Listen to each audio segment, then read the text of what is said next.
Amen. Let's pray and start our classes. Let us submit our life in the mighty hand of God. Let the Spirit of God take complete control over our class. Let the Spirit of God open our mind. God is the Lord who is giving the spirit of wisdom, knowledge, and understanding to know Him more and more. हम अपने आप को प्रभु के हाथों में दे। प्रभु की आत्मा हमारे इस क्लास पर हमारी मदद करे। हम प्रार्थना में जाएंगे। स्वर्गीय पिताजी, हम आपको धन्यवाद देते हैं प्रभु। अच्छा सुंदर रात्रि समय आपने दिया है। We give all the glory, honor to you, Lord. Thank you, Lord, for this wonderful privilege, time you given in our life. We are here in this Zoom platform to learn your word, Lord, above Father. Let your spirit take complete control over our class, Lord. हम हमारे इस class को आपके हाथों में देते हैं। पवित्र आत्मा, हाँ, अब हमें ले चले, सिखाइए वचन की गहराई की ओर हमें ले चले ताकि हम सच्चाई को समझ पाए। सारे रुकावट को दूर करे। आपके आत्मा हमारे बीच में है, इसके लिए धन्यवाद। जो विद्यार्थी आ रहा है उन्हें जल्दी से लाइए ताकि वचन हम सही से समझ पाए। सारा आदर आपको देते हैं यीशु का नाम में। Praise the Lord. So this is a wonderful privilege God given again in our life in this pandemic. Through this electronics media, we are in the presence of God to learn God's word. Last class we discussed about the Daniel and the Revelation, the introduction part. Yeah, I think in the introduction part I taught to you. 1 minute. Outline, Pastor. Yeah.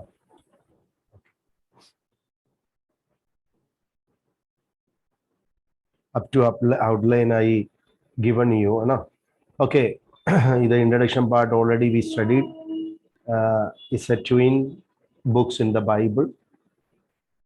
एक जुड़ा पुस्तक है Daniel and revelation जैसा बहुत सारे पुस्तक है। And also it's a apocalyptic books.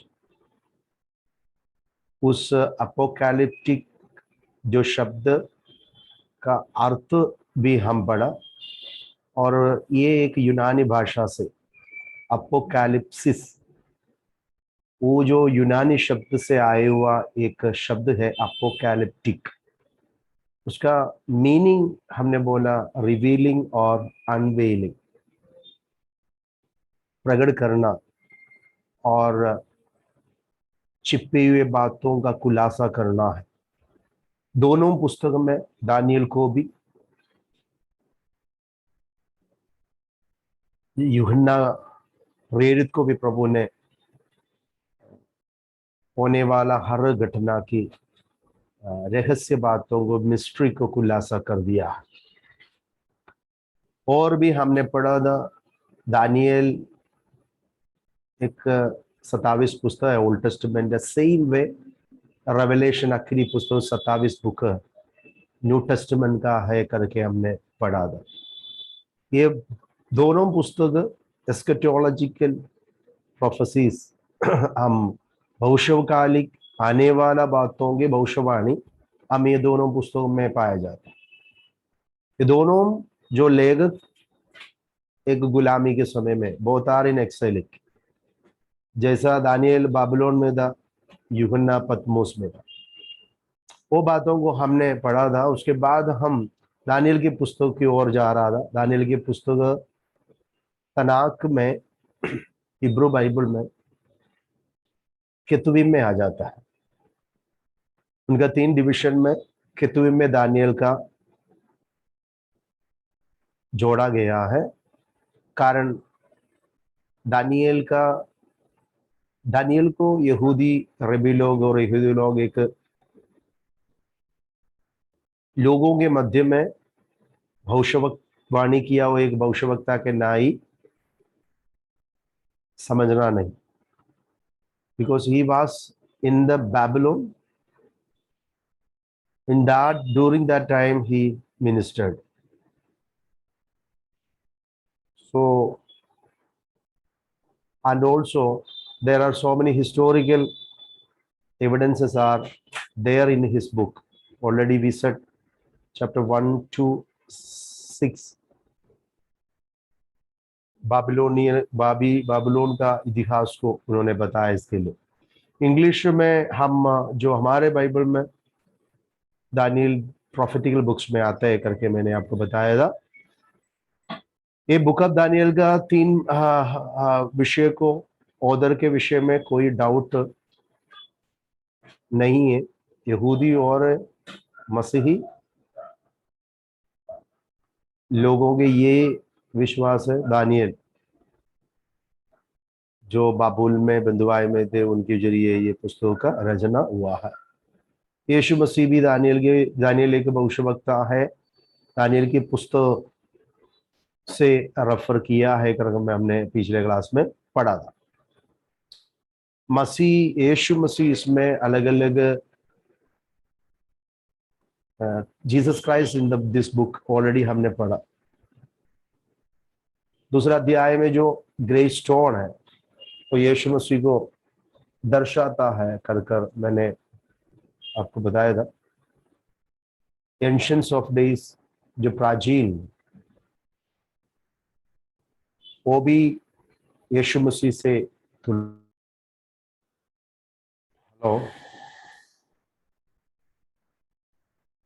आप देख रहा था क्या अभी? Pastor, we could see you, but it got paused. We couldn't hear you. Okay, now it's okay. Yes, now we can see the screen also. Okay, yeah, Daniel के पुस्तक में यीशु मसीह के बारे में बहुत ही प्रोफेसी है। हमने दूसरा अध्याय में जो ग्रेट स्टोन जो मूर्ति के पांव पर लिखते हैं, चूर चूर करते हैं, वो यीशु है करके बताया था। और प्राचीन जो एंशियंट्स ऑफ डेज वो यीशु मसीह के साथ तुलना किया है। 70 वीक्स में 70 सप्ताह में जो अभिषिक्त मारा जाएगा, जो अनॉइंटेड वन, वो यीशु मसीह के क्रूशीकरण को दर्शाता है। सन ऑफ मैन तेजोमय यीशु मसीह के प्रकाशन को भी हम देख सकता है। तो ये सारे विषय में यीशु मसीह दानियल की पुस्तक के अंदर बहुत सारे, जैसा दानियल में भी रेवलेशन में भी हम पाया जाता है वैसा। ओके, ये पुस्तक का 2 डिवीजन को हमने पढ़ा था। पहला अध्याय से लेकर 6 अध्याय तक हिस्टोरिकल है, ऐतिहासिक बातों को बताया।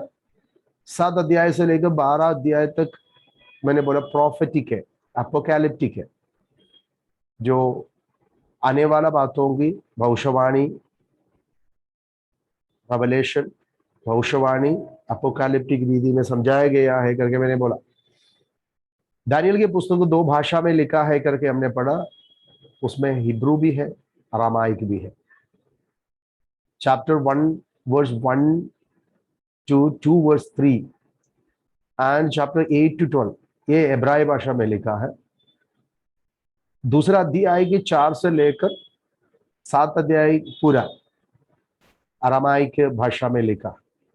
मैंने बोला अरामाइक भाषा में लिखने के कारण दानियल बाबिलोन में था, बाबिलोनीय लोगों की भाषा था वो, और कुलीन भाषा था, ऊंचे लोगों की भाषा था अरामाइक।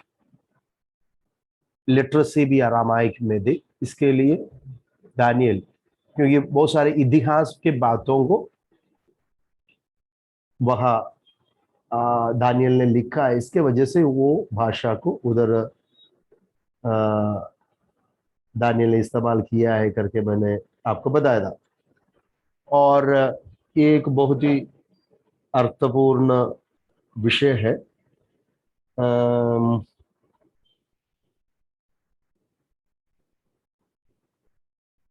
ओके, देन हमने ये पढ़ा था, या अभी से हम ये क्लास से लेकर हम ये आपको लेना है. Now we are going to study some of the और some of the deep things from the book of Daniel. You have to understand the key word and the key chapter of the book of Daniel. Sovereignty of God. ये एक की word है. परमेश्वर की परमाधिकार को ये पुस्तक स्थापित कर रहा है, प्रकट करके दे रहा है. वो प्रकाशन में भी, रेवलेशन में भी, भविष्यवाणी में भी, दर्शन में भी, स्वप्न में, हर बात में परमेश्वर का जो परमाधिकार को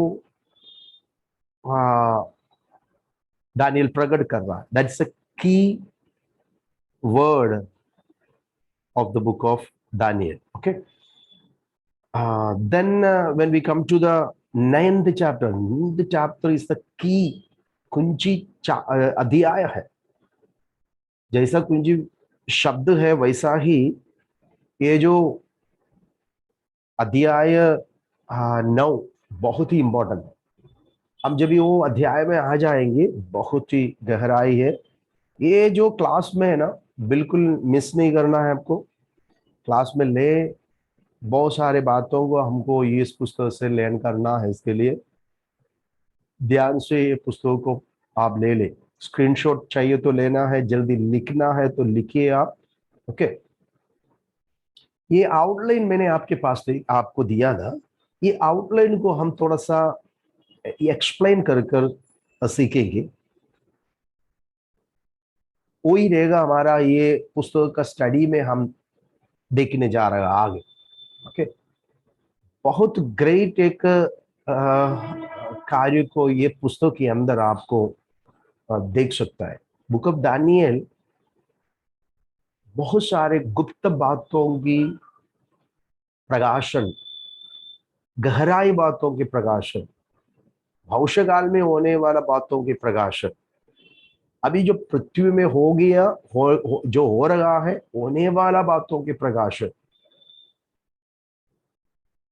ये पुस्तक के जरिए हम देख सकता है. मैंने ऑलरेडी बोल दिया, ये पुस्तक पुराना नियम का 27 पुस्तक में एक है और मेजर जो प्रॉफिट्स का आखिरी भविष्यवक्ता दानियल नबी है कर आपको समझना है. And also this book is eschatological prophecy. आने वाला बातों के भविष्यवाणी को इस पुस्तक में आपको पाया जाएगा. And also this the apocalyptic book. छिपा हुआ बातों की प्रकाशन, खुलासा ये पुस्तक के जरिए हमें मिलते हैं. बहुत सारे जो स्कॉलर्स, टीचर्स ये पुस्तक book of revelation of the old testament करके भी सिखाता है. जैसा हमारा जो प्रकाशित पुस्तक है वैसा पुराना नियम का प्रकाशित पुस्तक है कर भी स्कॉलर्स इस पुस्तक को बताते हैं. तो एक एक अध्याय का चित्र प्रकाशन को हमको मैं थोड़ा सा आपको देने के बाद जो इम्पोर्टेंट चैप्टर्स है वो इम्पोर्टेंट चैप्टर को मैं आपके सामने और भी गहराई से आपको सिखाने का परिश्रम करूंगा. हर चैप्टर को हमको सीखने का कोई जरूरत नहीं है. कुछ ऐसा चैप्टर्स है, बात है, जैसा जो पहला अध्याय में आपको मालूम है Daniel and his friends taken to captive. बाबिलोनीय शक्ति, नबूकदनेस्सर की सेना यरूशलेम को, यहूदा को आक्रमण किया, यरूशलेम मंदिर को विनाश किया, उधर के सारे पवित्र पात्र, विशेष वस्तु, मूल्यवान चीजों को लेकर बाबिलोन की ओर लूट कर जा रहा. तभी वहां की कुलीन राज्य परिवार से अच्छे जवानों को वो गुलामी कर कर लेके जाता है। उसमें दानियल भी, उनका जो फ्रेंड्स हनन्याह, मिशाएल, असरिया, ये तीनों उनके फ्रेंड्स को भी बाबिलोन में लेके जाते हैं। प्रारंभ के अध्याय हम देखते हैं, उसको ज्यादा वो हमेशा हम मैसेज सीखते हैं। उधर ऐसा राजा की राजमहल में राजा के साथ जो सेवा करने के लिए बाबिलोन से, सॉरी, यहूदा से, यरूशलेम से लाए हुए एक रॉयल फैमिली से, कुलीन परिवार से, जिसपे ज्ञान और समझ पढ़े लिखे दे जवानों को नियुक्त किया था। उसमें ये दानियल और उनके फ्रेंड्स को भी उन लोगों ने सेलेक्ट किया।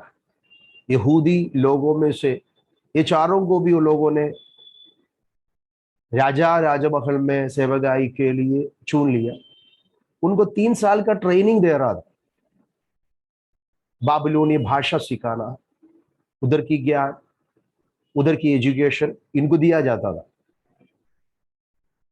तो 3 साल के ट्रेनिंग के बाद इनको राजा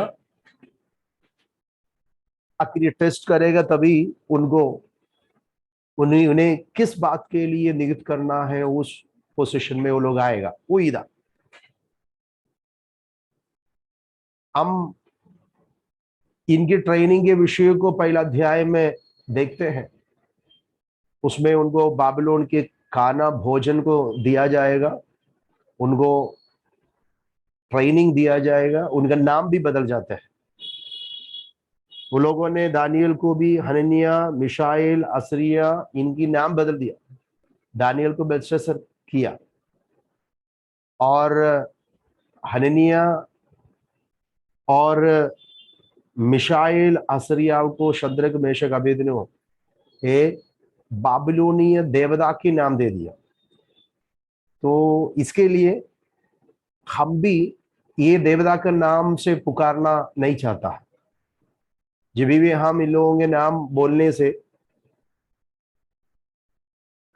शद्रक, मेशक, अबेदनगो बोलने से भी अच्छा इनकी इब्राय नाम को हनन्याह, मिशाएल, असरिया, ये नामों से जब भी आप पुकारेगा तो और भी अच्छा रहेगा, क्योंकि वो लोग उनकी देवता के नाम था। One thing I understand here, see, these young people, the 4 of them, they were from Jerusalem or Judah, taken to Babylon as a captive, as a slave. They are selected for the palace, for the service of the king.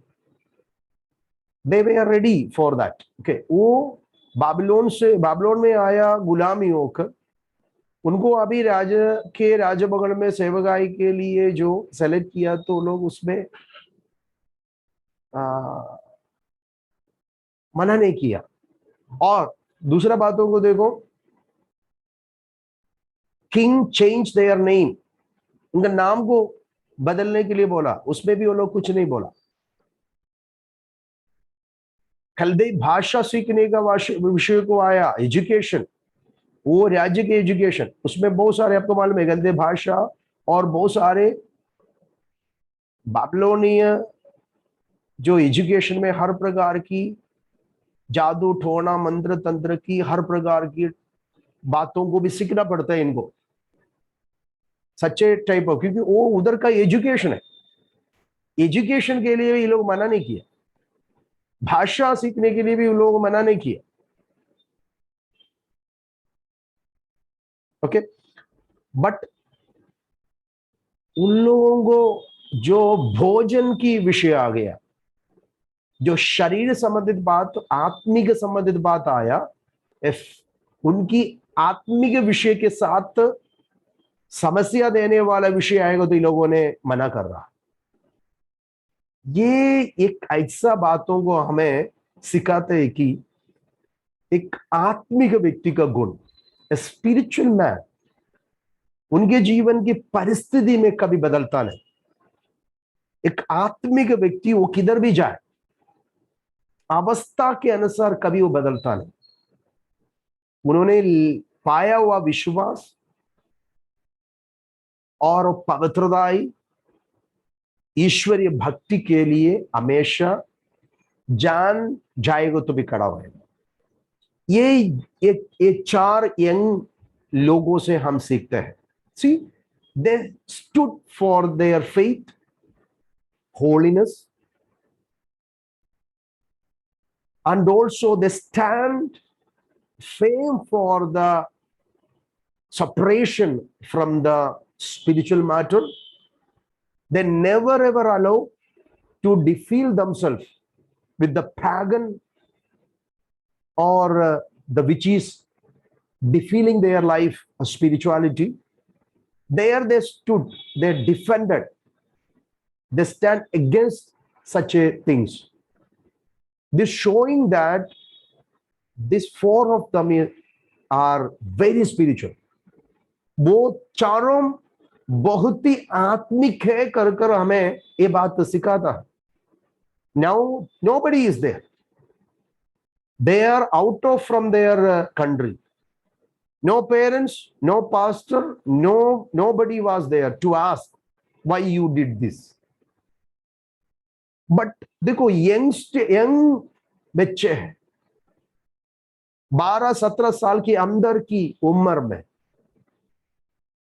इनकी अंदर का विश्वास देखो, पवित्र जीवन देखो, ईश्वरीय भक्ति देखो, ईश्वरीय विश्वास देखो। उनकी भक्ति विश्वास को हानि करने का कोई बातों में वो शामिल नहीं हो रहा है। बाकी सब में वो लोग यस बोला। There was no problem to change their name. उनको एजुकेशन में नो प्रॉब्लम। हम भी हमारे बच्चे को इंडिया हम एजुकेशन में भेजते हैं, एजुकेशन लर्न करना है, भाषा पढ़ना है, नो प्रॉब्लम। वो आपको कुछ नहीं करेंगे। भाषा हो, एजुकेशन हो, आपके जीवन में नाम भी बदलो, नो प्रॉब्लम। लेकिन जब भी आत्मिक विषय आता है, उनको अपवित्र करने का विषय आता है, उसमें से वो लोग अलग होकर रहता है।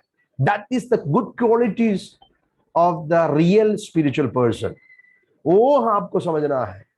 एक विश्वासी किधर भी जाए, वो जंगल में जाए, आतंकवादियों के बीच में भी जाए, वो उनके विश्वास के लिए खड़ा होता है। वो ये पहला अध्याय उस बातों को हमें सिखा रहा है। आपको मालूम है, उनके लिए प्रभु साथ था। वो लोग मूर्ति के सामने रखा वाला भोजन नहीं खाया। उनके आत्मिक जीवन को अपवित्र करने वाला भोजन से अपने आप को अशुद्ध नहीं किया। इसके कारण प्रभु उन्हें आदर किया। सारे जवानों के सामने प्रभु ने उन्हें बहुत ही बुद्धि, ज्ञान, समझ, सुंदरता, आरोग्य प्रभु ने दे दिया। If a person is standing for the Lord, for the faith, for the holiness, of course, God will bless, give such a knowledge, understanding, and the wisdom. Nobody will receive such an anointing. They got receive it. उनका वो उनके कार्य के जरिए प्रकट हो गया था। ये दूसरा अध्याय में मैं इसका विवरण बाद में आपको वो नहीं करूंगा। अभी दूसरा अध्याय में जो भी आता है, आउटलाइन का दूसरा अध्याय में जो भी आता है, दूसरा अध्याय में नेबुकदनेस्सर ने देखा हुआ एक ह्यूज स्टैचू, मूर्ति, बहुत बड़ा एक ऊंचे मूर्ति का सपना देख रहा है।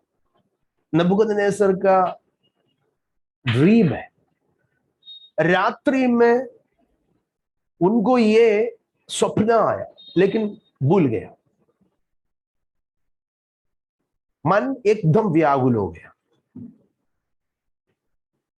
उदास हो गया, टेंशन में हो गया। आपको मालूम है वहां की जादू टोना मंत्र तंत्र पूजा पाठ करने वाला हर व्यक्ति को बुलाया। उनको बोल रहा मैंने सपना देखा, मैं बहुत व्याकुल में हूं, तुम सपना भी बोलना है, उसका अर्थ भी बोलना। हम सीखेंगे, उसका पूरा इंटरप्रिटेशन को हम देखेंगे, विस्तार में हम पढ़ेंगे। नोबडी वाज देयर, तो राजा गुस्सा से सारे कस्ती देश में जो लोग थे उन सभी को, जो शास्त्रीय था, ये जो वर्णन करने वाला, उन सभी को देखो तीसरा पद जब भी हम पढ़ने से कस्ती राजा के उधर होने वाला सारे जो जादू टोना, जो भविष्य कहलाने वाला, उन सभी को बुलाया, किसी को भी उसकी सपना या प्रकट करने नहीं पाए। तो राजा का विधि क्या है, राजा ये बताया, अगर नहीं बताएगा तो उनको टुकड़ा टुकड़ा किया जाएगा और उनके घर पूरा सत्यानाश किया जाएगा। ये ऐसा एक फैसला राजा ने किया। देखो, लेकिन आपको मालूम है वो लोग क्या बता रहा है, ज्योतिष लोग, तंत्री लोग, टोने करने वाला, सबको बुलाया। इन लोगों ने क्या बोल रहा है, राजा आप तो स्वप्न बोलो तभी तो हम व्याख्यान करेंगे, स्वप्न बताएगा तो हम व्याख्यान करेंगे। तो राजा बोल रहे मैं स्वप्न भी नहीं बोलेगा, व्याख्यान भी, स्वप्न भी तुमको बोलना है, व्याख्यान भी तुमको करना। ये बहुत ही बड़ा प्रॉब्लम में हो गया। आपको पता है आखिरी में सभी को मारने का आज्ञा दिया जाता है। ये खबर दानियल को भी मालूम पड़ा, क्योंकि ये इसमें दानियल और उनके फ्रेंड्स भी शामिल है, उनको भी अभी मारा जाएगा, क्योंकि वो लोग भी ये इस ये सारे बातों को एजुकेशन भी लिया है, तो इसके लिए उनको भी मारने का प्रयास किया था। दानियल ने बोलता है हमें भी समय दे। एक दिन के बाद दानियल आकर ये स्वप्न का अर्थ और उसका व्याख्यान करके राजा को दिखाता है, बताता है, तो राजा समझ पाता है, वाह ये है, ये है नबूकदनेस्सर के समय से लेकर प्रभु यीशु मसीह जब भी ये पृथ्वी पर अपने राजनीति करेगा तब तक का राजनीति के विषय का प्रकाशन था, प्रगटीकरण था। द किंगडम, उसकी प्रकाशन को इस दर्शन में दानियल ने नबूकदनेस्सर को परमेश्वर ने दिया था। वो हम हमारे क्लास में पढ़ेंगे। उधर आपको मालूम है नबूकदनेस्सर की he saw a huge image that was the political picture, a political picture beginning from Nebuchadnezzar to until Christ take over the kingdom over the earth. That's a millennial kingdom. That was the dream. So Daniel उसको totally वर्णन कर रहा है, explain कर रहा है, वो हम सीखने जा रहा है। तीसरा अध्याय में जब ये आते हैं, दानियल का 3 जो फ्रेंड्स हैं उनको फायरी फर्नेस में डाला दिया जाएगा। कारण नबूकदनेस्सर ने बनाए वाला मूर्ति के सामने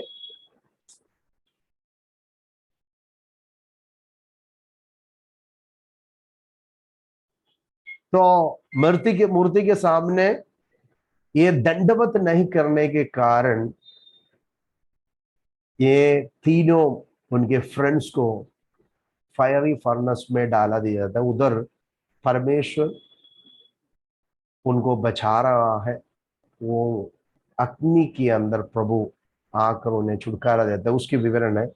हम थोड़ा सा उसको भी हम देखने के बहुत सारे मैसेज सुना है, इसके लिए मैं उसका विवरण में नहीं जाएगा, केवल दर्शन में या ऐसा में जाएगा। एस्केटोलॉजिकल अपोकैलिप्टिक विषय को हम सीखेंगे।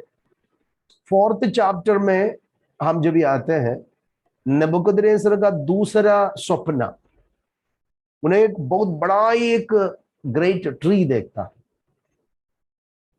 अहंकार के कारण नबूकदनेस्सर को होने वाला विपत्ति हम 4 अध्याय में पढ़ते हैं। जानवर समान स्वभाव में बदल जाता है। आकाश के ओस और पैलेस राजमहल को छोड़कर जंगल में जाकर रहने का अनुभव अवस्था हो जाता है। कारण था अहंकार, गर्व। वो व्याख्यान भी दानियल विवरण करता है, इंटरप्रिटेशन देता है, व्याख्यान करता है करके हम पढ़ते, उसमें हम आएगा, ये भी हम सीखेंगे। 5वें अध्याय में बेलशस्सर का गिरावट पतन है। बेलशस्सर राजा के समय में उसने बहुत बड़ा एक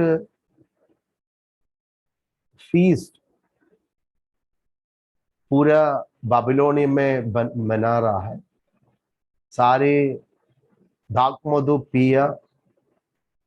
ते बेलशस्सर ने पवित्र मंदिर से, यरूशलेम मंदिर से ले आया हुआ पवित्र पात्रों को अपवित्र किया। इसके कारण दीवार पर एक हाथ आ गया, लिखने लगा। वो डर गया। उसका विषय को हम पढ़ते हैं। बेलशस्सर उसी रात मर जाता। उसके अर्थ दानियल व्याख्यान करते हुए हम देख सकता है। 6वीं अध्याय में जब भी हम आते हैं, प्रार्थना, पवित्रता, ईश्वरीय भक्ति के कारण, जीवित परमेश्वर की केवल भक्ति प्रार्थना करने के कारण दानियल को मिला हुआ सबसे बड़ा एक सदा था। शहरों के गुफा में डाला दिया जाएगा। The Daniel thrown into the lions den. तो उसमें से प्रभु किस प्रकार से अपने भक्तों को बचाते हैं, छुड़ाता है करके 6 अध्याय हमें सिखाता है। बहुत ही अच्छा एक जानकारी, अर्थ, गहराई विषय हम उस अध्याय से पढ़ सकता है। हमारे लिए बहुत ही अर्थपूर्ण बात है। जब भी हम 7वीं अध्याय, वेरी इंपॉर्टेंट एक चैप्टर है, इसको बहुत ही डिटेल्स में हमको सीखना है। हम दूसरा अध्याय 7 अध्याय 7 में पढ़ेंगे। ये दानियल का पहला दर्शन और सपना है। दानियल ने ऐसे एक भयंकर दर्शन को, सपना को देखते हैं। उसमें 4 प्रकार का जो पशु जानवर को, भयानक जानवर को देख रहा है। इसकी अर्थ भी हम देखने जा रहा है। मैंने बताया एक नॉर्मल मनुष्य, साधारण मनुष्य, एक राज्य के राजा नबूकदनेस्सर को प्रभु ने दूसरा अध्याय में पॉलिटिकल किंगडम, पावर, ये पृथ्वी पर आने वाला साम्राज्य, राज्य का विवरण का सपना दिया। वैसा ही इट्स ऑल्सो है पॉलिटिकल पावर, जो ये पृथ्वी पर आने वाला साम्राज्य की किंगडम के विषय को परमेश्वर ने दानियल को समझा रहा है, सिखा रहा है। सपना के द्वारा, दर्शन के द्वारा प्रभु उनको समझा रहा है। उसने उस सपना में 4 प्रकार की भयंकर भयानक जो जानवर को देखते हैं, ये सारे 4 जानवर ये पृथ्वी पर आए हुए साम्राज्य को, किंगडम को दर्शाते हैं। हम पढ़ेंगे 8वीं अध्याय में मेंढक राम एंड ही गॉट है, ही गॉट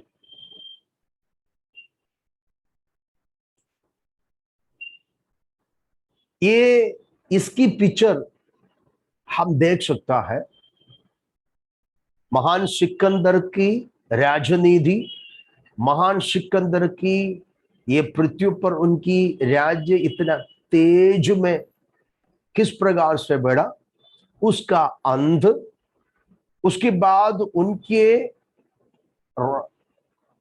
यूनानी साम्राज्य 4 भागों में किस प्रकार से बांटा जाएगा, इस विषय का विवरण 8वीं अध्याय में हम सब जाता है। इसके लिए ये 8वीं अध्याय का भविष्यवाणी और उसके व्याख्यान के वजह से महान सिकंदर को यहूदियों से बहुत प्रीति हो गया कर इतिहास समझाता है। ओके, 9 अध्याय में 70 सप्ताह के विषय को, 70 वीक्स, उसकी विवरण को समझाया है। बहुत ही इंपॉर्टेंट है यह स्टडी। जब ये 9th चैप्टर में आएगा, उसको हम बहुत ही डिटेल में सीखना है। 70 सप्ताह जो 70 वीक्स, मैंने बोला दानियल के पुस्तक का की चैप्टर है, ये की चैप्टर है, ये 9वां अध्याय वेरी इंपॉर्टेंट, ये हमारे लिए बहुत ही इंपॉर्टेंट है।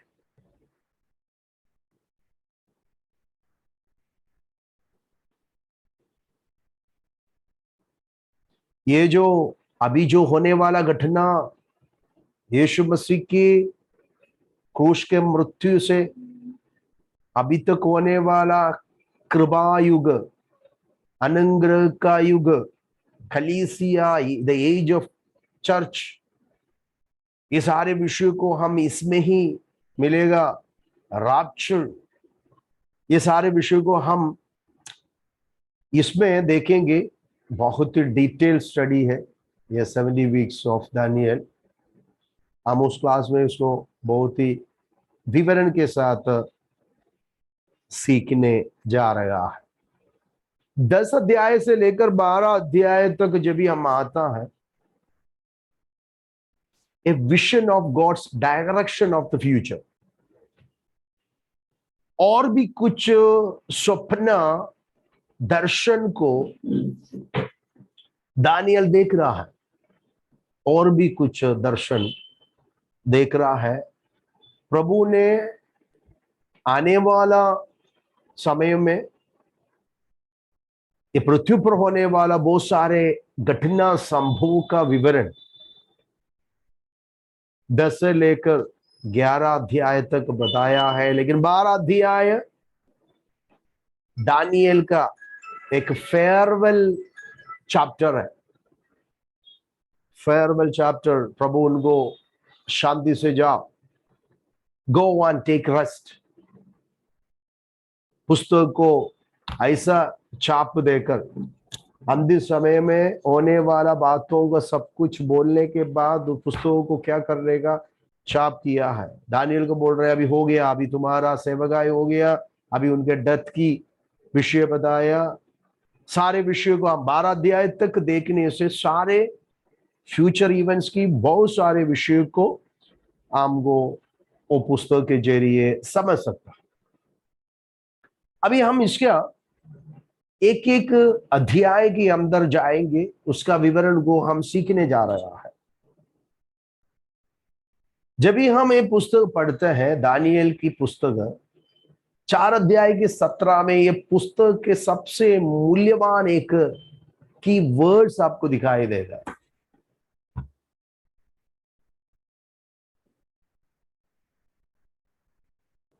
इसमें एक बात समझाया जाता है,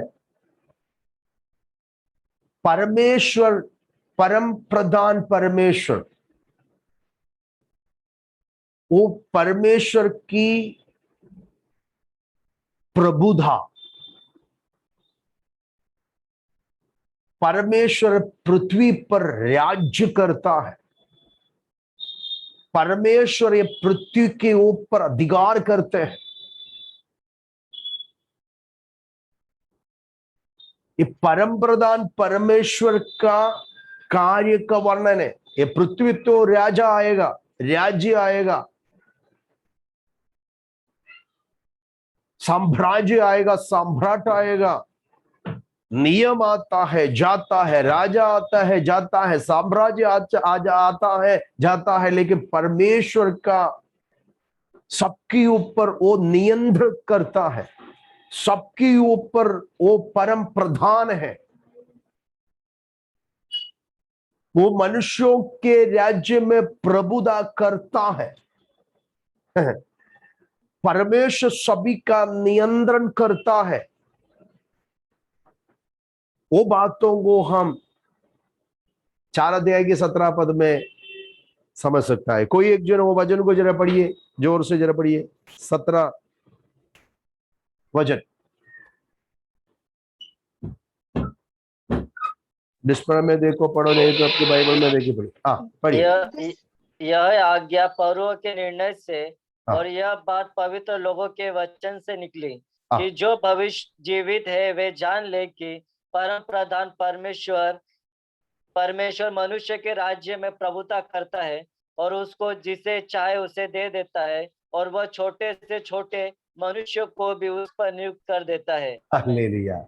सबके ऊपर परमेश्वर कंट्रोल है, परमेश्वर नियंत्रित करता है, प्रभु सबके ऊपर प्रभुता करता है, परमेश्वर परम प्रधान है कहकर हम ये पुस्तक के जरिए समझना है। दानियल वो प्रकाशन को इधर दे रहा है। जब हम दानियल के पुस्तक पढ़ते हैं ना, दानियल के पुस्तक में बहुत बड़ा एक प्रकाशन को दानियल दे रहा है। दानियल की पुस्तक की ओर से दानियल ये प्रकाशित करता है, प्रकट करता है कि परमेश्वर की वैभव, शक्ति, प्रभुता, प्रभु के राज्य, प्रभु की महिमा, प्रभु परम प्रधान है। ये सारे बातों को वो पुस्तक हमें समझाता है। साथ ही साथ ये पृथ्वी पर आने का सारे राज्य जो आते जाते हैं, उस साम्राज्य की विवरण, वर्ण या नबूकदनेस्सर से लेकर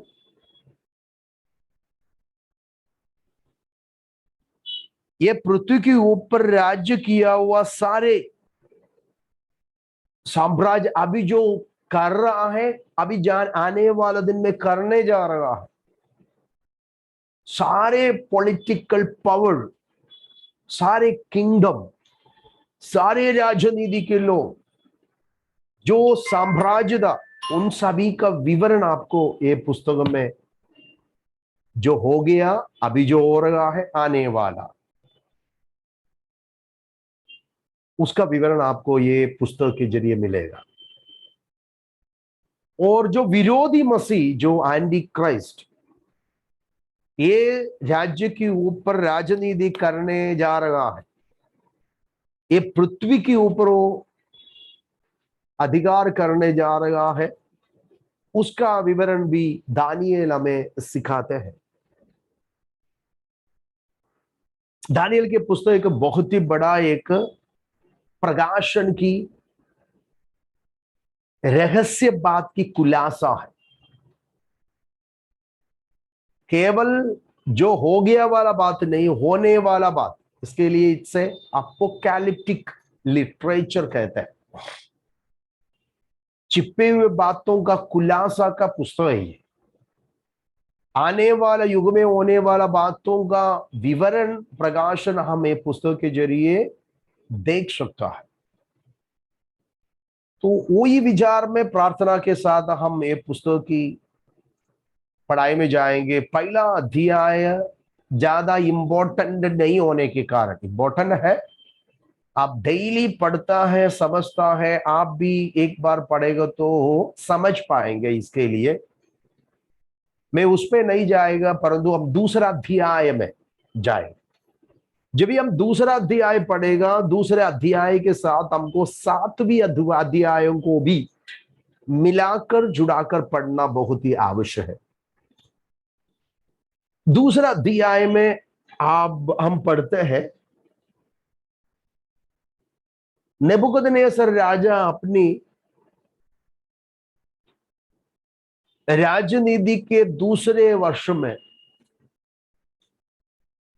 उनके नींद पर ऐसा एक स्वप्न देखा, बहुत ही बड़ा एक मूर्ति, ए ह्यूज इमेज।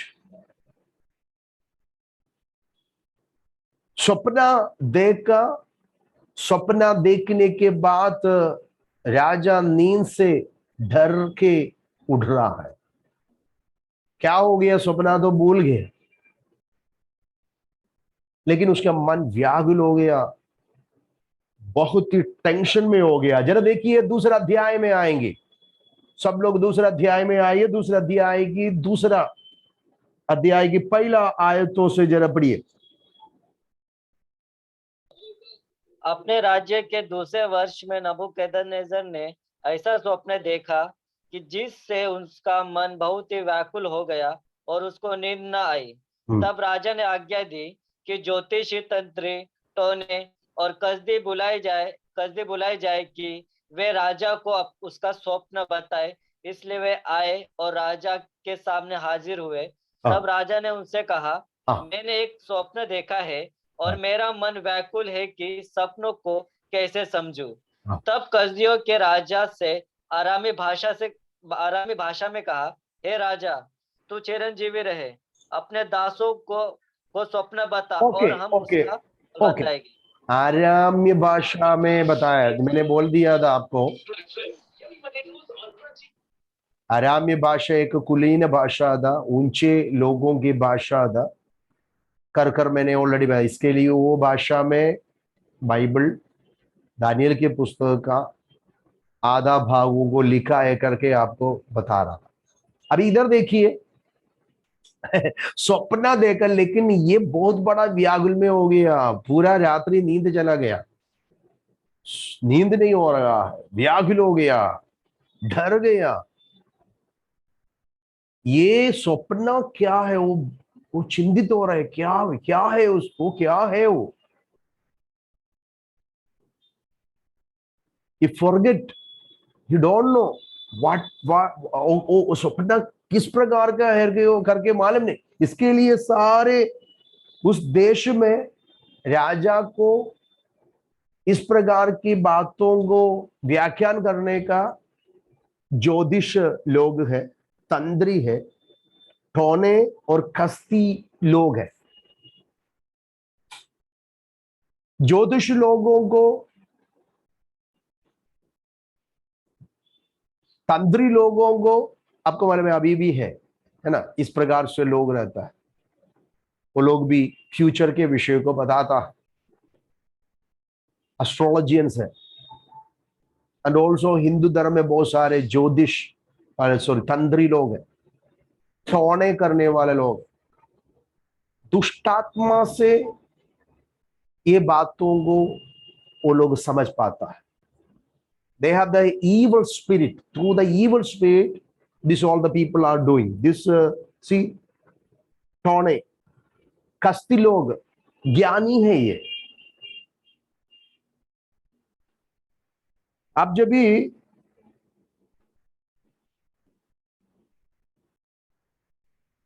आप जरा देखिए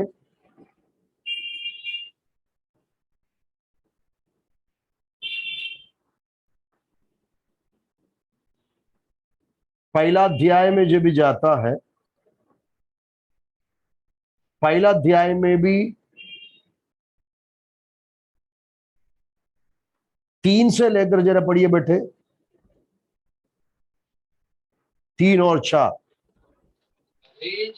तब उस राजा ने अपने फौजों के प्रधान अश्पनज को आज्ञा दी कि इजरायली राजपुत्रों और प्रतिष्ठित पुरुषों में से ऐसे कई जवानों को ला जो निर्दोष, सुंदर और सब प्रकार की बुद्धि में प्रवीण और ज्ञान में निपुण और विद्वान और राज मंदिर में हाजिर रहने योग्य हो, और उन्हें कसदियों के शास्त्र, कस्तियों का शास्त्र और भाषा की शिक्षा दे। भाषा का, कस्तियों का शास्त्र, उसमें दानियेल और उनके फ्रेंड्स भी इस प्रकार की विद्या शास्त्र को भी सीखा है। उसमें ये भी होता है, एस्ट्रोलॉजी को भी सीखना पड़ता है लोग, जैसा हमने अभी पढ़ा है, ज्योतिष, तंत्री है, ठोड़ने, कश्ती, लोगों की जो ज्ञान की बात, सब कुछ इनको भी सीखना पड़ता है। तो वो इधर देखो, वो लोगों को बुलाया, इनको सपना भी मालूम नहीं पड़ रहा है। सपना मालूम पड़ेगा तो इसके व्याख्यान होएगा। टोटली व्याकुल हो गया ये लोग भी, राजा तो एकदम व्याकुल है, उनको तो मालूम नहीं। इनको बुलाए, ये लोग भी परेशान हो गए। वो लोग बोल रहे हैं, राजा आप सपना बताओ, तब तो हम उसकी व्याख्यान करेंगे। राजा को मालूम बड़ा, बार बार ये लोग पूछ रहा है सपना बताओ, लेकिन ये लोगों को मालूम पड़ा, राजा को मालूम पड़ा, ये लोग अभी सपना अगर बताएगा तो कैसा भी करके व्याख्यान करेंगे। इसके लिए राजा बोल दिया, अभी तुमको सपना भी बोलना पड़ेगा और व्याख्यान भी करना पड़ेगा। 9वां पद जरा पढ़िए बेटे, दूसरा अध्याय की 9वां पद। इसलिए यदि तुम मुझे स्वप्न न बताओ तो तुम्हारे लिए एक ही आज्ञा है, क्योंकि तुमने गोष्ठी की होगी कि जब तक समय न बदले तब तक हम राजा के सामने झूठी और गपशप की बातें कहा करेंगे। इसलिए तुम मुझे स्वप्न बताओ, तब मैं जानूंगा कि तुम उसका फल भी समझा सकते हो। हाँ ठीक है, देखा, लोगों को सपना, राजा को मालूम पड़ा, अगर सपना कुछ बोलेगा तो ये लोग कुछ ना कुछ बोल देंगे, झूठा बोलेंगे, क्योंकि जान की बात है, तो मार दिया जाएगा। तो कैसा भी करके उनका व्याख्यान वो करेगा। इसके लिए राजा भी स्ट्रॉन्ग डिसीजन लिया है कि सपना भी नहीं बोलेगा, सपना भी बोलना पड़ेगा, उनको व्याख्यान भी करना पड़ेगा। व्याकुल हो गया, अभी प्रॉब्लम हो गया। आपको आगे पढ़ेगा तो ये बात किसको समझा, दानियेल को मालूम पड़ा। दानियेल और उनके फ्रेंड्स को ये खबर आ गया, क्योंकि उनको भी पकड़ा जाएगा, क्योंकि वो लोग भी ये ज्योतिष, तंत्री और कल्दे भाषा को, शास्त्रों को सीखा हुआ लोग होने के कारण उनको भी पकड़ा जाएगा, उनको भी मार दिया जाएगा। तो दानियेल बोल रहा है, मुझे एक अवसर दो, मैं ये सपना भी बताएंगे, अर्थ भी बताएंगे। तो 18 पद में हम पढ़ता है, दानियेल और उनके फ्रेंड्स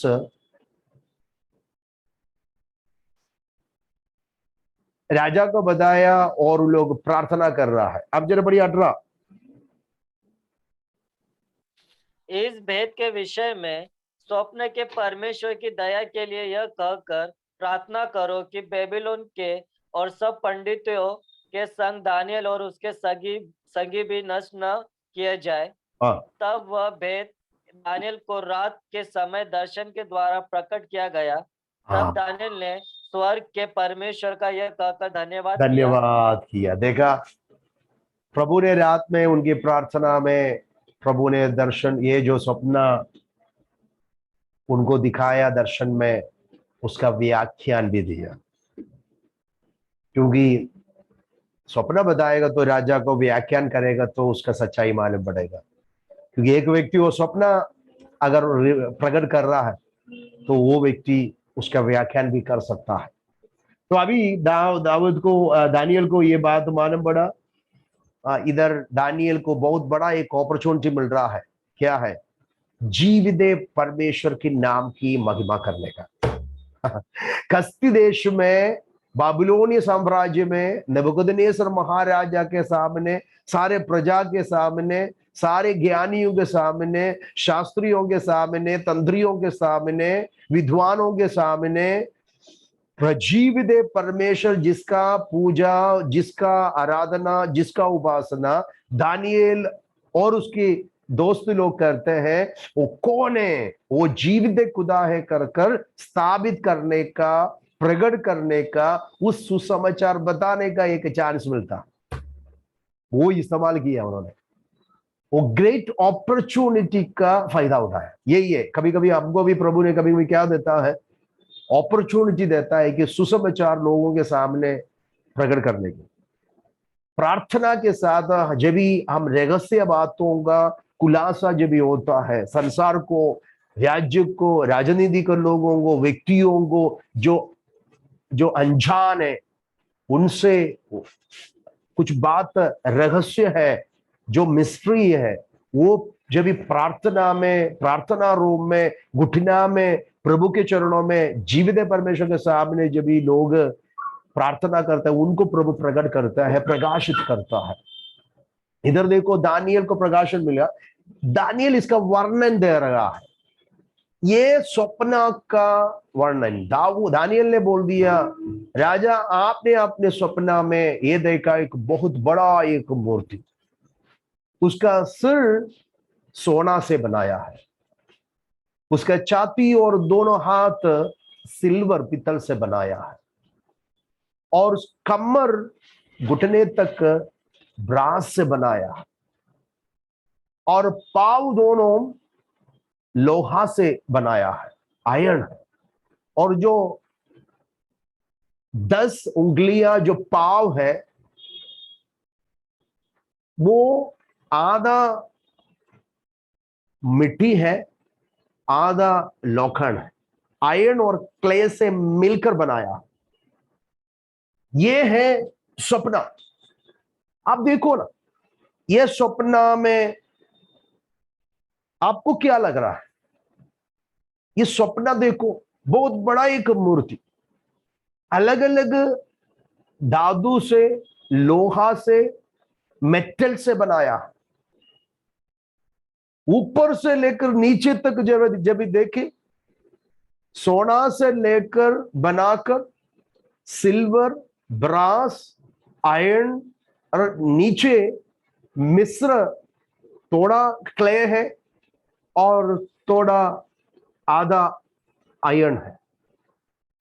एक बड़ा एक ह्यूज मूर्ति खड़े है। ये देखकर आपको क्या लग रहा है? मेरे जरा बताइए, ये मूर्ति को देखकर आपको क्या लग रहा है? इसका अर्थ नहीं बोल रहा हूं मैं, ये मूर्ति को देखकर आपको क्या लग रहा है? किसी को कुछ बोल सकता है? अलग अलग मेटल से ये मूर्ति बनाया है, ऊपर से लेकर नीचे तक अलग अलग मेटल है। बहुत बड़ा एक ह्यूज इमेज है ये देखकर आपको क्या लग रहा है? कुछ नहीं लग रहा है। Praise the Lord. ये मूर्ति को देखो ना, एक्चुअली कोई भी एक मूर्ति बनाएगा तो कैसा बनाता है? उसका जो फाउंडेशन, जो पाव स्ट्रॉन्ग होना चाहिए, नहीं तो क्या हो जाएंगे? नाश हो जाएंगे, टूट जाएंगे, गिर जाएंगे। ये जो मूर्ति एक अलग तरीका से बना है, ऊपर से अच्छा अच्छा मेटल को इस्तेमाल किया, लेकिन नीचे जो पाव है, जिधर खड़े हैं, ये पाव इतना बलहीन मेटल से बनाया है कि इसका मतलब क्या है? ये हिलने वाला है, स्थिर नहीं है। आपको मालूम है, आयरन और क्ले एक दोनों से क्या नहीं मिलता है? जुड़ता नहीं, ये मिक्स नहीं होता है, एक साथ जुड़ता नहीं है, फिट नहीं होता है। आधा आयन है, लोहा है, और आधा मिट्टी है।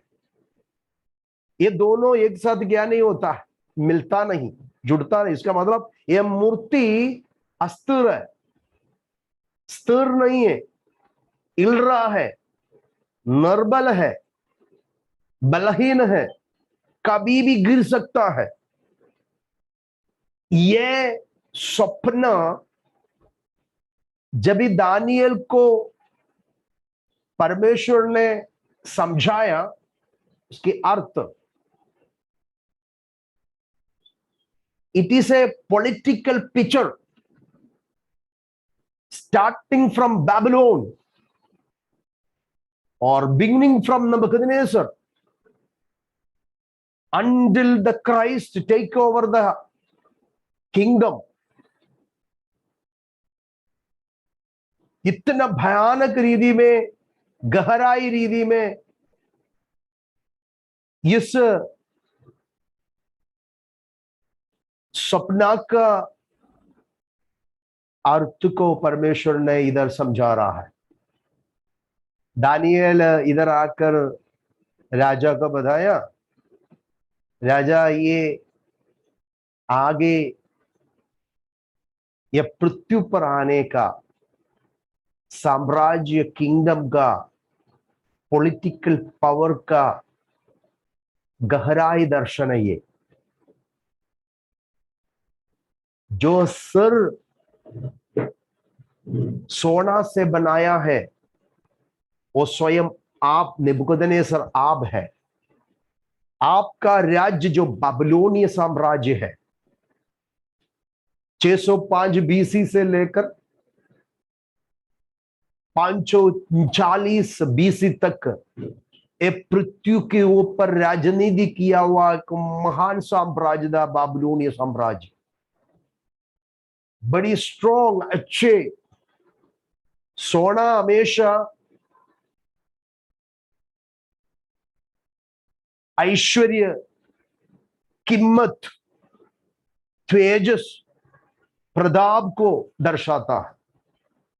The head of the image, that idol is made with gold. It's represent the kingdom of Babylon. It represents Nebuchadnezzar and his kingdom.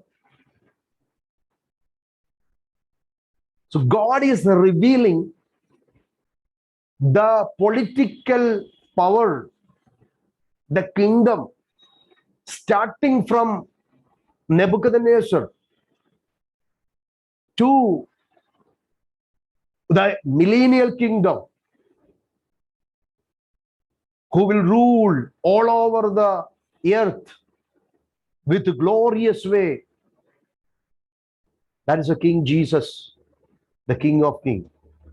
When he will take over the kingdom. संपूर्ण प्रकाशन ये इमेज में, मूर्ति में बता रहा है। Daniel इसकी अर्थ नबूकदनेस्सर को बता रहा, तो नबूकदनेस्सर को बहुत ही खुश हो रहा है। आप जरा देखिए बेटे, अभी उसका 28 वचन को जरा पढ़ना है। 28 उधर एक बहुत ही बड़ा एक बात दानियल राजा को बता रहा है। परंतु भेदों का प्रकट करता परमेश्वर 27 से दानियल ने राजा को उत्तर दिया, जो भेद राजा पूछता है वह न तो पंडित, न तंत्री, न ज्योतिषी, न दूसरे भावी बताने वाले राजा को बता सकते हैं, परंतु भेदों का प्रकट करता परमेश्वर स्वर्ग में है। हालेलुया! क्या है, क्या गवाही दे रहा है प्रभु के बारे में। ये संसार के कोई भी जादू टोना मंत्र तंत्री, कोई भी भावी कहलाने वाला किसी को भी इस विषय की प्रकाशन, प्रकटीकरण नहीं मिलेगा। केवल उस परमेश्वर दे सकता है जो आकाश और पृथ्वी का निर्माण करता है, ईश्वर उसकी भक्त जन को, जिसने उसकी आत्मा उनके अंदर भर देता है, जिसके अंदर पवित्र आत्मा है उनको ही इस बातों की दर्शन, गहराई, गुप्त बात की जानकारी, प्रकाशन मिलता है। इधर देखो 21 पद से लेकर दानियल और वो मूर्ति का विवरण कर रहा है। जल्दी पढ़ेगा तो अच्छा है, जल्दी जल्दी पढ़िए। 31 से 31 पढ़िए, कोई भी एक जन पढ़ो। 31 में क्या है? हे राजा, जब तू देख रहा था तब एक बड़ी मूर्ति देख पड़ी, और वह मूर्ति जो तेरे सामने खड़ी थी वो लंबी चौड़ी थी। उसकी चमक अनुपम थी और उसका रूप भयंकर था। उस मूर्ति का सिर तो चौके सोने का था, उसकी छाती और भुजाएं चांदी की, उसका पेट और जांघें पीतल की, उसकी टांगे लोहे की और उसके पांव कुछ तो लोहे के और कुछ मिट्टी के थे। फिर देखते देखते तूने क्या देखा कि एक पत्थर ने बिना किसी के खोदे आप ही आप उखड़कर उस मूर्ति के पांव पर लगकर जो लोहे और मिट्टी के थे उनको चूर चूर कर डाला। तब लोहा, मिट्टी, पीतल, चांदी और सोना भी सब चूर चूर हो गए और धूप काल में खलियानों के भूसे के समान हवा से ऐसे उड़ गए कि उनका कहीं पता न रहा। और वह पत्थर जो मूर्ति पर लगा था वह बड़ा पहाड़ बनकर सारी पृथ्वी में फैल गया। आमेन। यही था स्वप्न। उसके व्याख्यान भी अभी कर रहा है। सोना से बनाए हुआ सिर बाबिलोनी साम्राज्य को बता रहा था।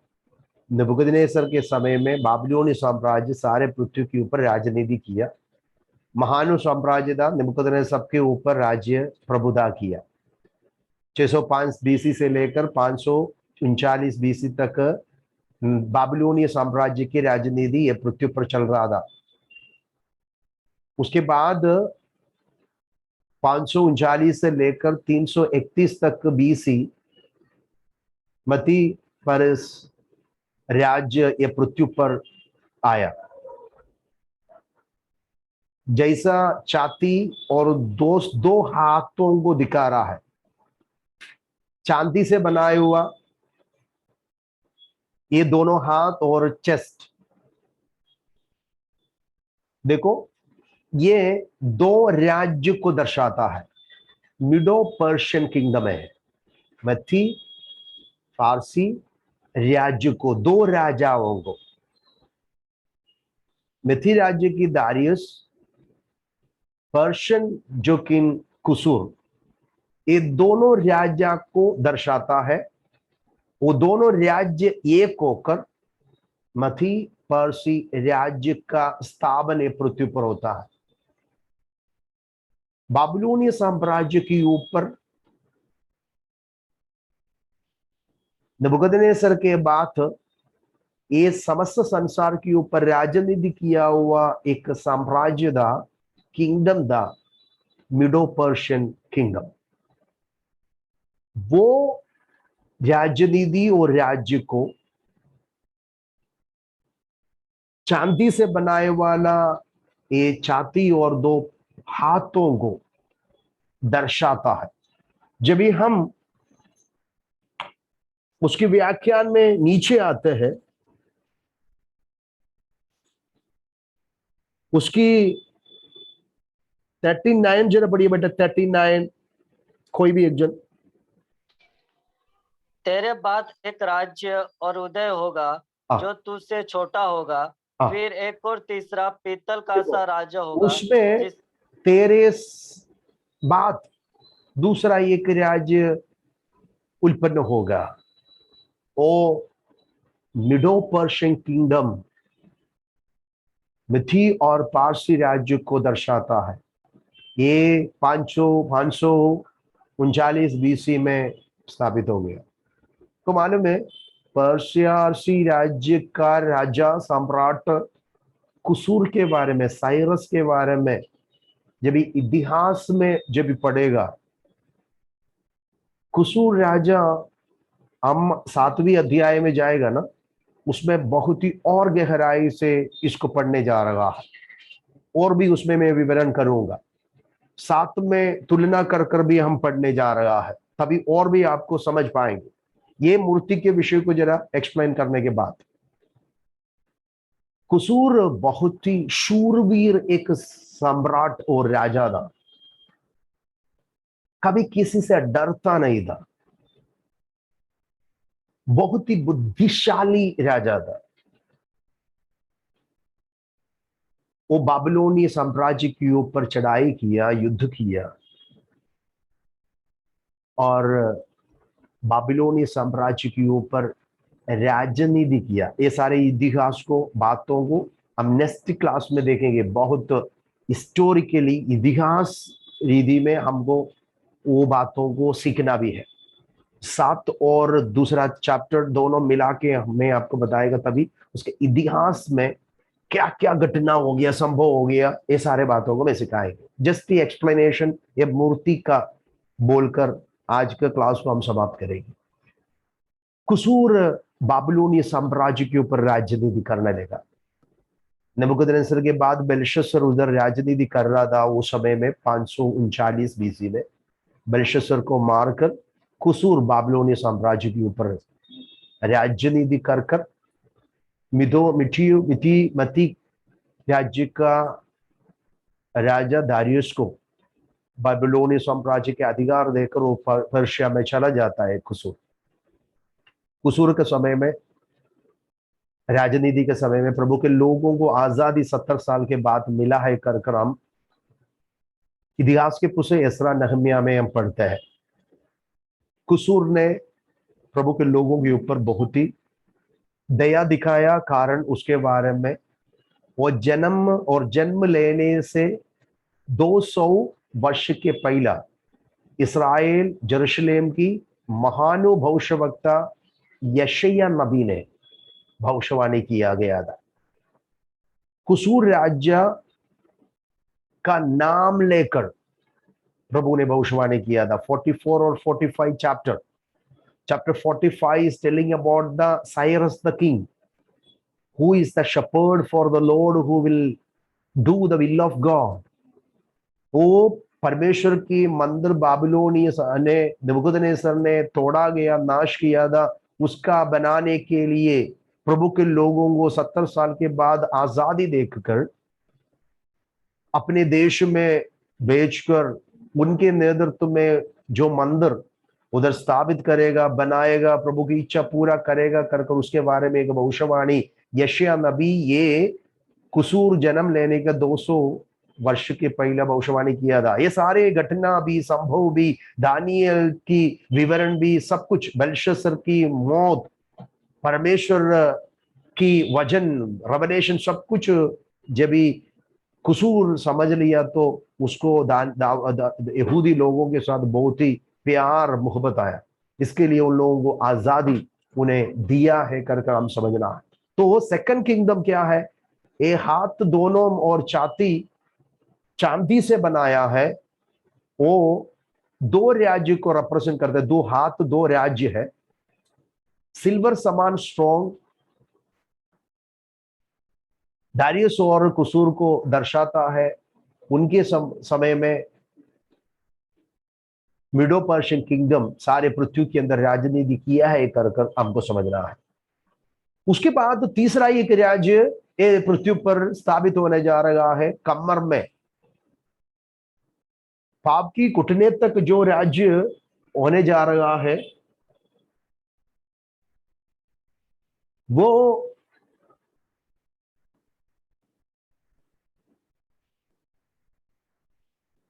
पित्तल से बनाया हुआ है। पित्तल बहुत स्ट्रॉन्ग है। आपको मालूम है कमर का जो साइड है एक मनुष्य का एक शरीर का सबसे स्ट्रॉन्ग, उधर कमर बांधना शक्ति को दर्शाता है। पित्तल भी शक्ति को, उसमें रेसिस्टिंग कैपेसिटी ज्यादा है, मजबूती ज्यादा है।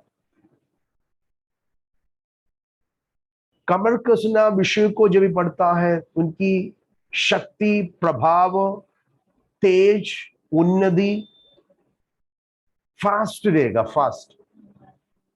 अभी देखो मीडो पर्शियन राज्य के बाद पृथ्वी पर आया हुआ तीसरा राज्य था, साम्राज्य था यूनानी साम्राज्य। ये यूनानी साम्राज्य का सम्राट और राजा था महान सिकंदर, अलेक्जेंडर द ग्रेट। 331 से लेकर 168 बीसी तक यूनानी साम्राज्य की राजनीति ये पृथ्वी पर चल रहा था।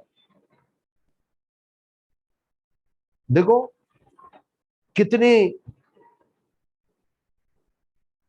अद्भुत रीति से प्रभु ने इस पृथ्वी पर आए हुए सारे साम्राज्य की कार्य की दर्शन को बताया है। इधर डिटेल में प्रभु की आत्मा इधर समझा रहा है। ओके, उसके बाद महान सिकंदर की राजनीति केवल आपको मालूम है 10 से लेकर 12 साल तक था। छोटे साल में सारे पृथ्वी के अंदर उसने राजनीति किया। सारे छोटा समय में 10 साल के अंदर सारे पृथ्वी के अंदर बड़ा फास्ट था वो हम देखेंगे 7वीं अध्याय में जो जानवर है उसमें साथ तो तुलना करेगा तो भी हमको मालूम पड़ेगा यही है। मैं अभी नेक्स्ट क्लास में वो इसको लेके आता हूं, आपको समझाएंगे। यूनानी साम्राज्य की राजनीति पृथ्वी के अंदर बहुत प्रभाव में था। महान सिकंदर अलेक्जेंडर द ग्रेट के राजनीति को ये पित्तल का जो कमर में जो belly and the thigh of brass दर्शाता है। 14 बातों को देखो। पाव दोनों लेग ऑफ आयरन, आयरन से लोहा से बनाया है।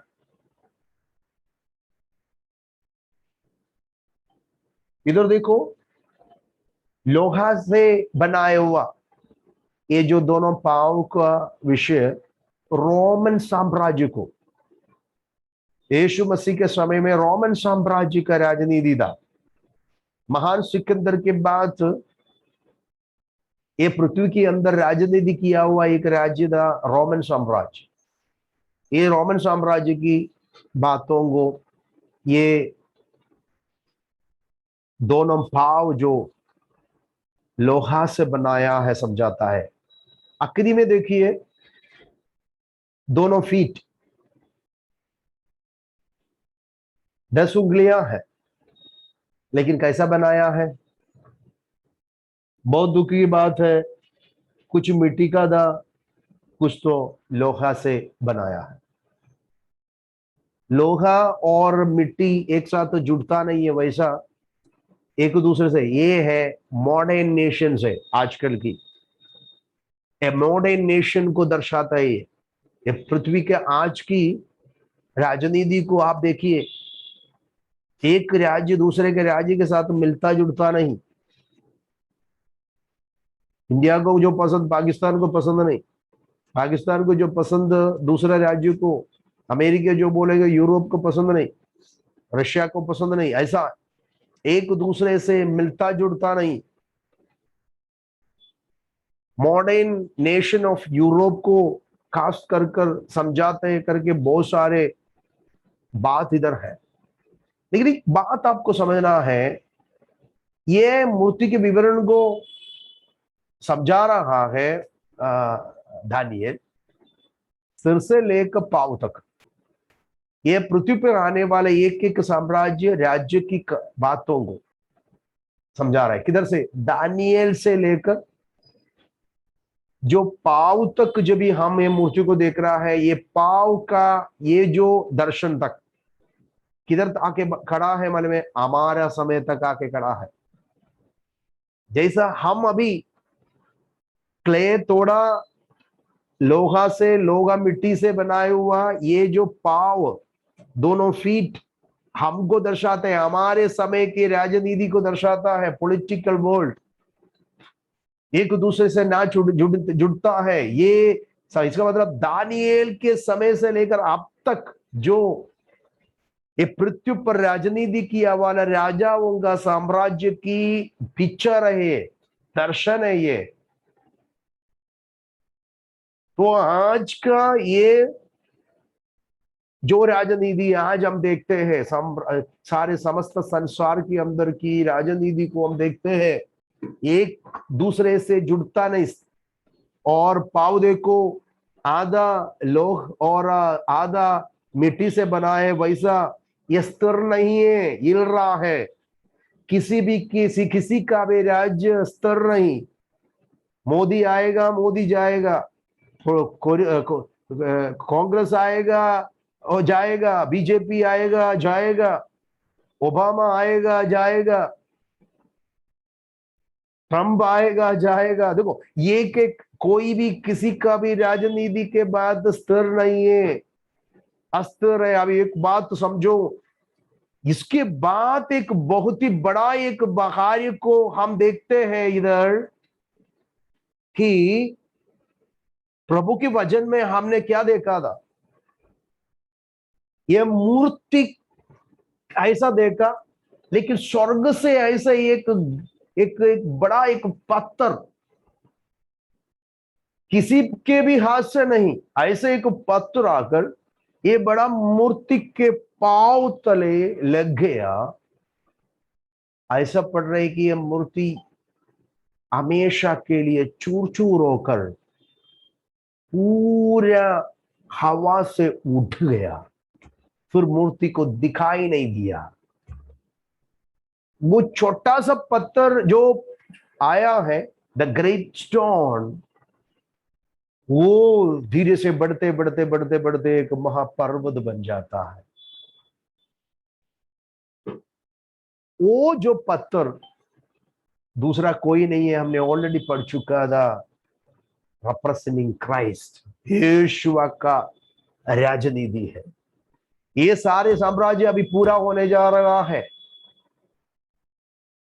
बाबिलोनिय साम्राज्य की ओर से लेकर अब तक जो मॉडर्न नेशन के बारे में विवरण किया, लेकिन अभी ऐसा होने जा रहा है, यीशु मसीह ये सारे साम्राज्य, उसके राजनीति, उनके सारे कार्य को पृथ्वी से हटाकर हमेशा के लिए अपने राज्य पृथ्वी पर स्थापित करेगा 1000 साल। हालेलुया। उसके पहले होने वाला बातों को हमको दानिएल बता रहा है, क्या क्या होने जा रहा है, क्या क्या होएगा। बहुत ही गहराई से दानिएल हमें समझाता है। जब ये हम ये पुस्तक की और भी 7 अध्याय 9 अध्याय जब भी हम जाते हैं, उसमें बहुत ही गहराई से राजनीति के विषय, यीशु मसीह के आगमन के विषय, मिलीनियल विषय, हर विषय को हमें समझाता है। उसमें हम नेक्स्ट क्लास में जाएंगे। तो इधर देखिए, ये बड़ा मूर्ति का दर्शन दूसरा अध्याय में नबूकदनेस्सर को जब भी उसका दर्शन, सपना और उसका व्याख्यान बोल दिया, तो बहुत ही इम्प्रेस हो गया दानियल की और उनकी दोस्त को भी ऊंचे पद देकर आशीष करते हुए हम उस अध्याय की आखिरी में देख सकता है। नेक्स्ट क्लास में हम इस 7 अध्याय के साथ इसकी तुलना कर ये 7 अध्याय में जो दानियल का पहला जो दर्शन है, नबूकदनेस्सर राजा का जो प्रारंभ सपना, दानियल के प्रारंभ की सपना, ये दोनों को मिलाकर सीखेंगे। ये दोनों पृथ्वी पर राजनीति किया हुआ पॉलिटिकल पावर को दर्शाता है। जैसा बाबिलोनिय साम्राज्य, जैसा मेथी फारसी राज्य, जैसा यूनानी साम्राज्य, जैसा रोमन साम्राज्य पृथ्वी के अंदर राजनीति किया था अलग अलग समयों में, कालों में, उसका इतिहास को, बातों को बताया। एक बात बोलना चाहता हूं, बाबिलोनी साम्राज्य, मीडो पर्शियन राज्य, यूनानी साम्राज्य, रोमियन साम्राज्य, ये कहानी नहीं, ये इतिहास की बात है। ये 4 साम्राज्य पृथ्वी पर राजनीति किया है। ये बाइबल केवल इसके लिए बोल रहा है, दानियल के पुस्तक केवल एक धर्म की पुस्तक नहीं, परंतु ये एक इतिहास की पुस्तक है, हिस्टोरिकल पुस्तक है। इसके लिए बोला ना, Daniel is a historian. Daniel एक इतिहासकार है। बाबिलोन की बहुत सारे इतिहास के विषय को दानियल के पुस्तकों में पाया जाता है। ये चारों साम्राज्य अलग अलग समयों में ये पृथ्वी पर अगर आया है, ये घटना है, संभव था, हकीकत था, तो सही स्वप्न में, सही व्याख्यान में जो पत्थर हाथ से, बिना हाथ से निकलकर उस मूर्ति के पांव तले लग गया, तो ये सारे मूर्ति हट गया, चूर चूर होकर हवा से उड़ गया। वो पत्थर एक बड़ा पहाड़ समान हो गया कर भी आखिरी में बताया वो बात भी होएगा ना।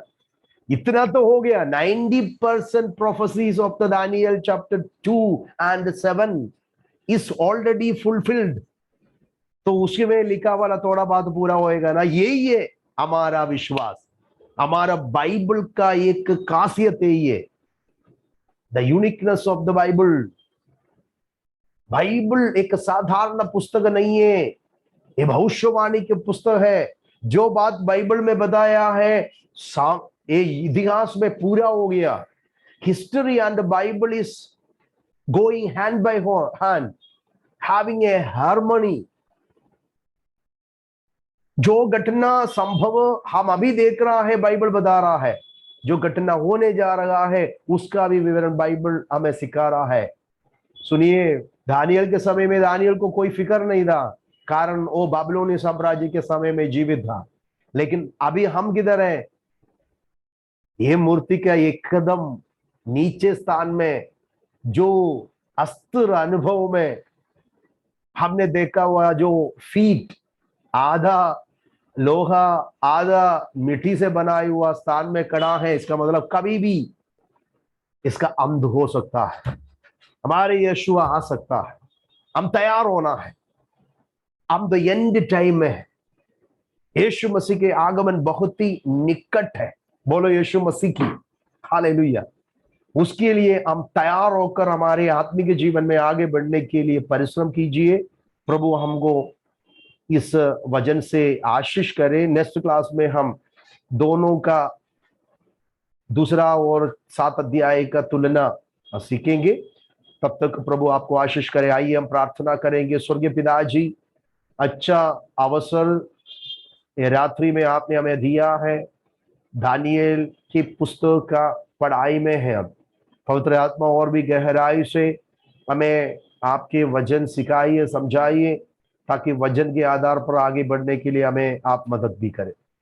हम सारा आदर आपको देते हैं, महिमा आपको देते हैं। प्रार्थना आपने सुना, इसके लिए धन्यवाद। यीशु का नाम है, आमीन। God bless you all. Praise the thank you Lord. Pastor.